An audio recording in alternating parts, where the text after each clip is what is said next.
Hello children, welcome to your maths video class.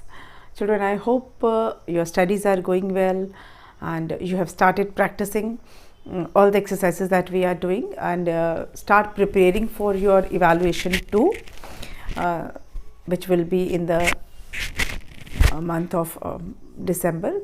So be prepared for that, and in case if you have any doubt you can clear that in online class. Children, coming to the video class, we are doing chapter number 10, measurement of length, and in this unit we have started doing word problem. We have already completed first part of word problem and started the second part, which is related to subtraction.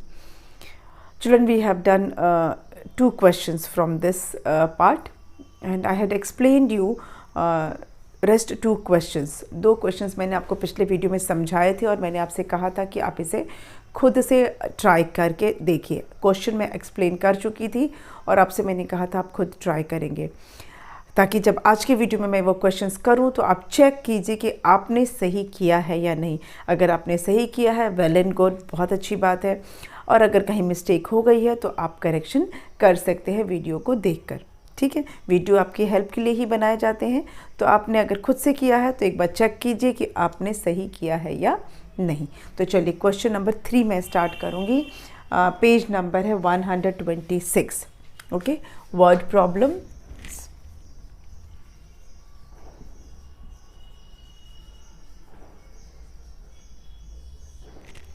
Page number 126, question number 3. A passenger train is 74 meter long. Okay. A passenger train is 74 meter long. A goods train is 57 meter long. A goods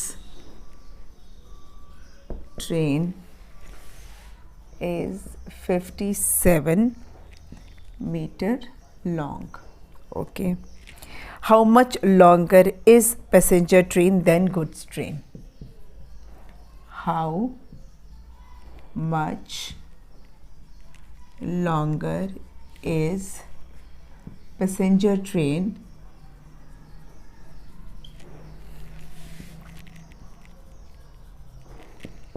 then goods train. Children, ये question मैं पिछले video में समझा चुकी थी, लेकिन एक बार आपको फिर से बता देती हूँ. एक पैसेंजर ट्रेन है जिसकी लेंथ है 74 मीटर. पैसेंजर ट्रेन मतलब जिसमें हम लोग ट्रैवल करते हैं उसको हम कहते हैं पैसेंजर ट्रेन. और ट्रेन गुड्स ट्रेन भी होती है जिसमें कि सामान को ट्रांसपोर्ट किया जाता है, सामान को एक जगह से दूसरी जगह पहुँचाया जाता है. तो एक पैसेंजर ट्रेन है जिसकी लंबाई है, जिसकी लेंथ है 74 मीटर, और एक गुड्स ट्रेन है जिसकी लेंथ है 57 मीटर. ट्रेन्स तो लंबी होती ही हैं, तो एक जो पैसेंजर ट्रेन है वो ज़्यादा लंबी है और गुड्स ट्रेन थोड़ी उससे छोटी है. तो आपको यही बताना है कि पैसेंजर ट्रेन लंबी तो है गुड्स ट्रेन से, पर कितनी लंबी है, उससे कितनी ज़्यादा लंबी है. मान लीजिए कि ये पैसेंजर ट्रेन है और ये गुड्स ट्रेन है, तो गुड्स ट्रेन छोटी है, इससे पैसेंजर ट्रेन बड़ी है, तो कितनी बड़ी है. तो अगर ये यहाँ से ये जो गुड्स ट्रेन है उसके बराबर का अगर आप यहाँ से हटा देंगे तो कितनी बड़ी हो गई, इतनी बड़ी हुई. यानी कि हमें क्या करना है, पैसेंजर ट्रेन में से गुड्स ट्रेन का लेंथ को सबट्रैक्ट करना है, माइनस करना है. ठीक है, तो माइनस करना तो आपको आता ही है, उसमें तो नया कुछ नहीं है, लेकिन नया क्या सीखना है, statement, how to write statement. So let's write the statement. Statement लिखेंगे length of passenger train.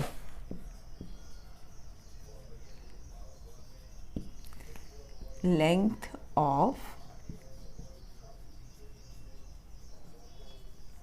Passenger train. कितनी है पैसेंजर ट्रेन लंबी, 74 metre. Length of goods train 57 metre. ये दोनों जो हमेशा स्टेटमेंट में जो हमें पहले से पता होता है उसको हमें लिखना है, ठीक है। फिर उसके बाद हमें क्या फाइंड आउट करना है वो हम लिखते हैं। तो ये दोनों ट्रेन का लेंथ हमें पता है तो हमने लिख दिया। Finally how much longer is passenger train than goods train, ठीक है। तो पैसेंजर ट्रेन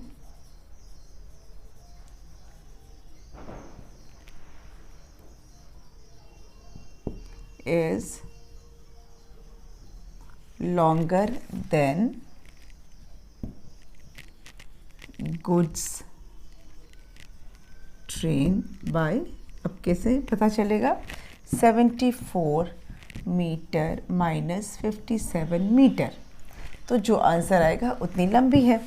तो अब 74 मीटर में से 57 मीटर को सब्ट्रैक्ट करेंगे, ठीक है। तो सब्ट्रैक्ट करके देखिए क्या आता है आंसर। आपको 4 में से 7 माइनस करना है, जो कि होगा ही नहीं। तो क्या करेगा, बोरो करेंगे। तो ये 14 हो गया और ये 6 हो गया। 14 माइनस 7 इज़ 7, ठीक है। और 6 माइनस 5 इज़ 1। तो आंसर कितना आया, 17, है ना। तो आप यहाँ लिखेंगे 17 मीटर। मतलब पैसेंजर ट्रेन जो है वो गुड्स ट्रेन से 17 मीटर ज़्यादा लंबी है, ठीक है। तो आंसर आप यहाँ लिखेंगे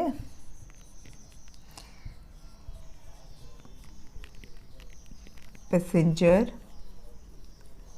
ट्रेन इज 17 मीटर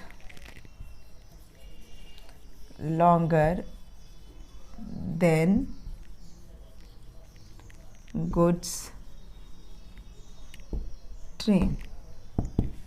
बस, ठीक है। तो ये हो गया आपका कंप्लीट क्वेश्चन नंबर 3। अगर आपने ये क्वेश्चन खुद से किया है तो आप इसे चेक कीजिए कि आपने सही किया है कि नहीं, क्या आपके स्टेटमेंट सही थे, क्या आपका आंसर सही है, ये आप इसे चेक कर सकते हैं, ठीक है। चलिए let's move on to the next question.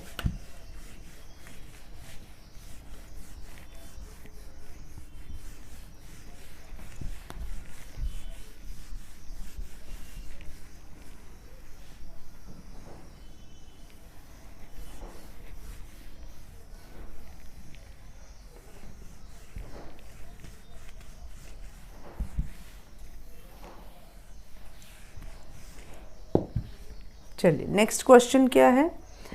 Question is a piece of cloth is a piece of cloth is 45 meter and 85 centimeter. A small piece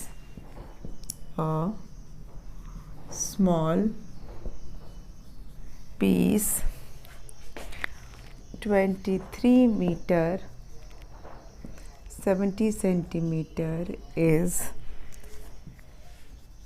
cut from it. How much cloth is left?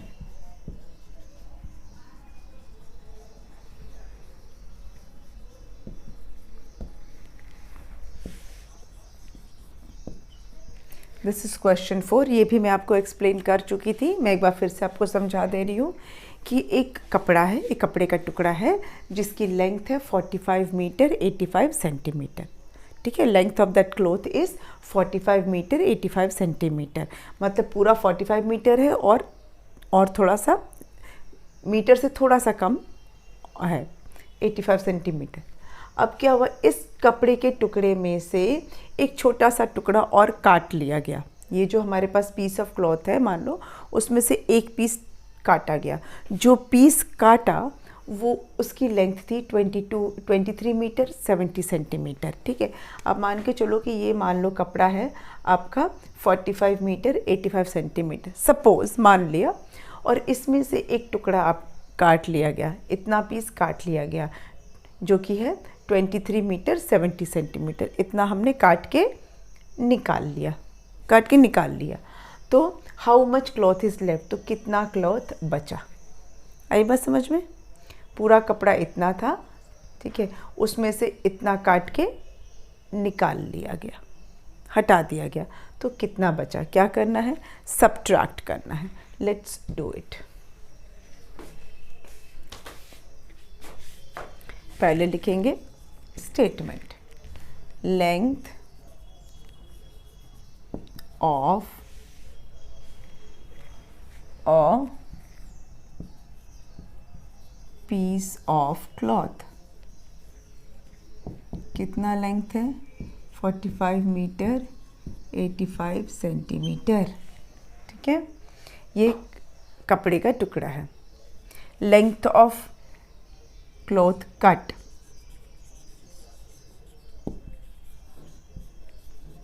कितना कपड़ा काटा गया? कितना काटा गया? 23 metre 70 centimetre, इतना काट लिया गया। तो अब हमें बताना क्या है? Length of cloth left, length of cloth left, कितना बच गया? कैसे पता करेंगे? माइनस करेंगे। इसमें से क्या माइनस करना है? सॉरी, ये यहाँ पे नहीं, माइनस करना है 23 मीटर 70 सेंटीमीटर।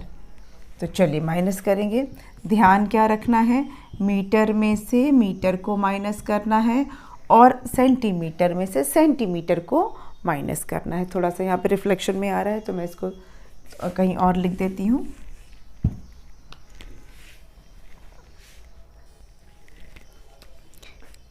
यहाँ पर लिख देते हैं 40, अभी भी ये रिफ्लेक्शन में ही, यहाँ चलिए यहाँ लिखते हैं 45 मीटर 85 सेंटीमीटर। इसमें से माइनस करना है हमें 23 मीटर 70 सेंटीमीटर। अब इसे सब्ट्रैक्ट कर लीजिए। 5 में से हमें 0 सब्ट्रैक्ट करना है तो 5 ही रहेगा। 8 में से 7 माइनस करेंगे तो 1 आएगा, मतलब 15 सेंटीमीटर ये हो गया। अब 5 में से 3 गया तो 2 मीटर और 4 में से 2 गया तो भी 2 मीटर। तो हमारा कितना बचा? 22 मीटर 15 सेंटीमीटर। हाँ, माइनस करने के बाद कितना आया? 22 मीटर 15 सेंटीमीटर। तो आप यहाँ पर फिर आपको आंसर लिखना है। आंसर क्या लिखना है? Length of cloth left is length of cloth left is 22 metre 15 centimetre. बस समझ में आ गया। सब्ट्रैक्शन आपको आता है, बेसिकली आपको इसी का प्रैक्टिस करना है। और हमेशा ध्यान रखिए, क्योंकि लेंथ की बात हो रही है तो हम हमेशा लेंथ पर ही फोकस करेंगे। Length of peace of cloth, length of cloth cut, length of cloth left, ये सारी चीज़ें पे हम डिस्कस करेंगे, बात करेंगे, लिखेंगे। आपको मैंने दोनों क्वेश्चन समझाए थे, आपको मैंने कहा था खुद से करने के लिए, और अब आप देख सकते हैं कि ये सॉल्व किया हुआ है। क्या आपने ऐसा ही किया है? अगर आपने इस तरह से किया है तो आपका ये करेक्ट है। आपको लगता है कि आपका थोड़ा सा डिफरेंट है तो सेंटेंस थोड़ा सा डिफरेंट होने से चलेगा, लेकिन उसका मीनिंग ये आना चाहिए। सेंटेंस लिखने का तरीका अगर आपका अलग है बट मीनिंग यही है, देन इट इज़ ओके। आपका आंसर सेम आया है, इससे मिलता जुलता आपका स्टेटमेंट है, तो ये सही है। ठीक है, चलिए अब मैं आपको फिर से 2 क्वेश्चन समझाती हूँ जिससे आप कोशिश करेंगे खुद से करने की। फिर तो मैं आपको वीडियो क्लास में करके बताती ही हूँ, ऑनलाइन क्लास में भी बताती हूँ। क्वेश्चन है, Renu has 8 metre 45 centimetre ribbon, Salma has 12 metre 70 centimetre ribbon. मतलब रेनू के पास 8 मीटर और 45 सेंटीमीटर रिबन है और सलमा के पास 12 मीटर 70 सेंटीमीटर रिबन है। Who has more ribbon and how much? किसके पास ज़्यादा रिबन है और कितना ज़्यादा है? ठीक है, दोनों के पास बता दिया कि कितना कितना रिबन है। एक के पास 8 मीटर 45 सेंटीमीटर है और दूसरे के पास 12 मीटर 70 सेंटीमीटर है। तो नंबर देख के तो पता चल ही जा रहा है कि किसके पास ज़्यादा रिबन है, पर कितना ज़्यादा है ये पता करना है। तो कितना ज़्यादा पता करने के लिए क्या करना होगा? सब्ट्रैक्ट। तो ये सब हो गया। नेक्स्ट क्वेश्चन है, Rita bought 5 metre 28 centimetre lace. Rita ने 5 मीटर 28 सेंटीमीटर लेस खरीदा। Nita bought 20 metre 55 centimetre lace. Nita ने 20 मीटर 55 सेंटीमीटर का लेस खरीदा। ठीक है, अब एक ने 5 मीटर खरीदा है, दूसरे ने 20 मीटर है, तो ऑब्वियसली पता चल ही रहा है किसने ज़्यादा खरीदा है। हु बॉट मोर लेस, किसने ज़्यादा लेस खरीदा है और कितना ज़्यादा लेस खरीदा है। तो ये 2 क्वेश्चंस हैं, इसे आप खुद से ट्राई करेंगे और जब मैं ऑनलाइन क्लास में और जब मैं वीडियो क्लास में कराऊंगी तो आप चेक करेंगे कि आपने सही किया है या नहीं। ठीक है, तो ये आपकी अच्छी प्रैक्टिस भी इससे हो जाएगी, आपको पता भी चल जाएगा कि आपने कितना अभी तक सीखा। तो चलिए मिलेंगे नेक्स्ट वीडियो में, और ये जो क्वेश्चन मैंने आपको एक्सप्लेन किया है ये मैं नेक्स्ट वीडियो में करूँगी आपके लिए। ठीक है, तो तब तक आप प्रैक्टिस कीजिए। Thank you.